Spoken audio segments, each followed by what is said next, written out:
Moderator, বিজ্ঞ বিচারকগণ, আমার পক্ষীয় ও বিপক্ষীয় বন্ধুদের এবং এখানে উপস্থিত সকলকে আমার আন্তরিক ভালোবাসা জানাই ও সম্মান জানাই। আজকে যে বিষয় নিয়ে বিতর্ক হচ্ছে তা হলো চন্দ্রযান অভিযান সঠিক নাকি সেই টাকায় দরিদ্র দূরীকরণ সঠিক। দারিদ্রতা কম বেশি সব দেশেই রয়েছে, এই বিষয়টা কারোর অজানা নয়। প্রথমে আমি চন্দ্রযান বিষয়ে কিছু কথা বলি, কারণ এখনো দেশের অনেক সাধারণ জনগণ আছেন যারা জানেন না যে চন্দ্রযান অভিযান আসলে কি বা এর গুরুত্ব কি।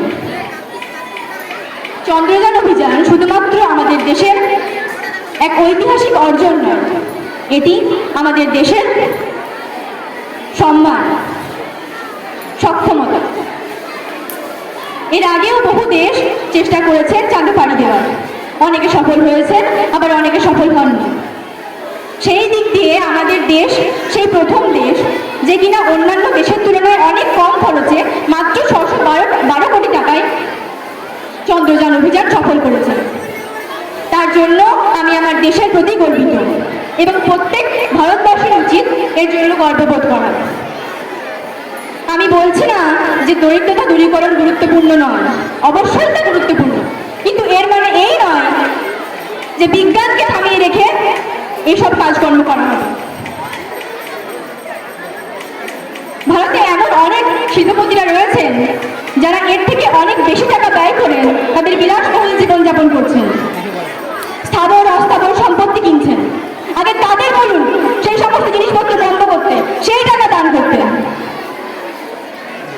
আর যারা বলছেন না যে এইসব টাকা বিলাসিতা না করে দরিদ্র দূরীকরণ করা হোক, তাদের বলুন আপনারা তো লাখ টাকা কামান, একবারে ভেবেছেন সেই টাকা দরিদ্রদের দান করার? কখনো করেছেন সেই টাকা ডোনেট? 5 স্টার হোটেলে গিয়ে খাওয়া দাওয়া করেন, সেই টাকা কখনো কাউকে দিয়েছেন? তার থেকে 5 টাকাও কি কখনো কোনো ভিখিরিকে দিয়েছেন? আবার নাকি বড় বড় কথা বলেন। বিজ্ঞানের ছোঁয়া সব জায়গায়, বিজ্ঞানের উন্নতি ছাড়া কোনো কিছুর উন্নতি সম্ভব নয়।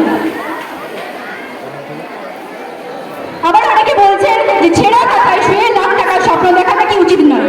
আরে বাবা, যদি স্বপ্ন না দেখি তাহলে সেই স্বপ্ন পূরণ হবে কেমন করে?